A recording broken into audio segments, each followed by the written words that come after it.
My name is Oshifes Larry. I'm a mechanic. Welcome to Exxon F1, also known as Formula One Column Africa. And I will start by saying this. Every team could borrow a driver to use. But since the beginning of the season, I've been telling you, Perez is on his way out of Red Bull. I know it's hard for some of you to believe me, but it's just simple. Perez needs to win a world championship. He has messed up or he has stepped on the wrong toes. He cannot win a championship. Now, what happens? There's a way back.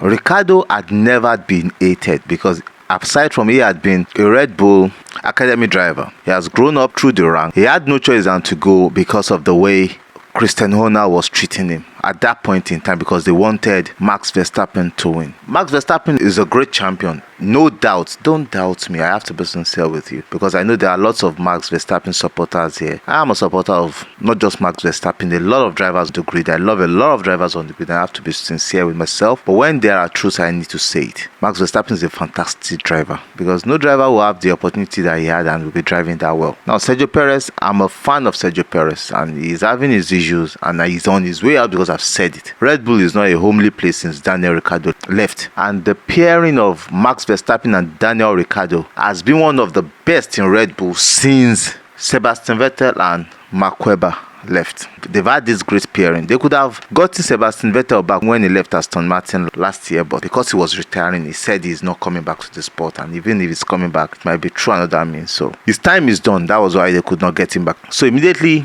Ricciardo left McLaren. They upped on him because they loved him. They knew Sergio Perez is a problem for them. He's not their academy driver. He's just a driver they just picked on, and they just think they liked the way he's driving because Alex Albon was not performing. Pierre Gasly was not performing. Meanwhile, those guys were performing. Alex Albon performed while he was in AlphaTauri. That was why they recruited him to Red Bull. Pierre Gasly performed, but the pressure that they cannot cope with are the pressure from Marco Elmoth and Christian Horner. These drivers are meant to perform under pressure, but there are some pressures that you cannot perform under. Alex Albon has driven 2 years in AlphaTauri, Red Bull before moving to Williams. And naturally, Toto Wolff never wanted Williams to take him because whoever Mercedes supplies engines to, they have a stake in what they do, in their driver lineup and whatever they do. So they never wanted it, but because there are no drivers available with experience on the grid, they had to take him, and it was just, okay, no problem. If he had his way, he would not allow it. And I'm sure immediately there was an opening in AlphaTauri last year, they would have slotted Alex Albon back in. But here we are. Alex Albon is driving well in Williams because there's no tough driver to challenge him. He's been challenged by a rookie, Logan Sargent, that is just driving his first year in F1. Meanwhile, Nick De Vries is driving his first F1 and they're playing a Mercedes reserve driver. Helmut Marko never liked him. The pressure on him driving once in Mercedes and performing well has skyrocketed, and that has given someone like Helmut Marko a lot of pain for his mistakes. So the pressure has been on him. Now they've brought Daniel Ricciardo back, which is a route back for Daniel Ricciardo to Red Bull. They are looking for a way to get Daniel Ricciardo back to Red Bull because they need him to be in a driving position to replace Sergio Perez. And that was what I said at the beginning of the season because they want him back. But will that marriage work? We don't know yet. But why would you ask Nick De Vries? Because you think he's not performing well. As a rookie in F1, this is his first season. Yuki Tsunoda never performed well in his first season. In his second season, he was struggling against Pierre Gasly. He never performed well, but the only opportunity he had was he was a Japanese, and Honda was engine supplier for them then, so they had to put him in. We need to start seeing the reality. But here we are. Nick De Vries is being nagged, and the purpose of bringing Daniel Ricciardo is not because of Nick De Vries. It's because of Sergio Perez. We need to see that. We all need to open our eyes and see it. But the main goal is that marriage going to work for them. Well, we'll be looking at that, but I've been a fan of the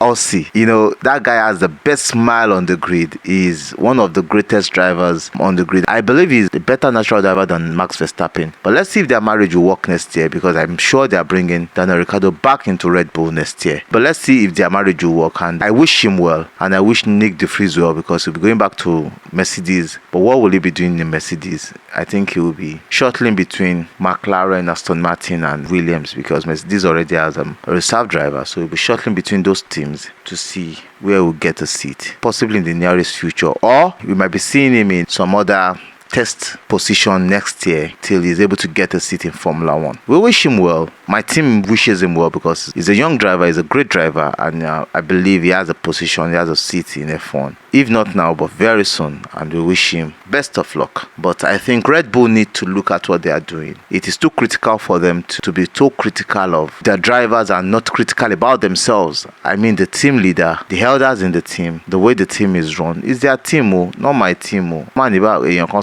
is their team, but I think they need to do better. Foster love, harmony. Even if you are going to ask somebody, you need to do it in a way in which it will be well appreciated all over the world. I love Red Bull, but I need to keep saying that because Helmut Marko has not been doing well. As an elderly man, as an 80-year-old man, I think he needs to do better. Thank you. We love you. Bye. Cheers.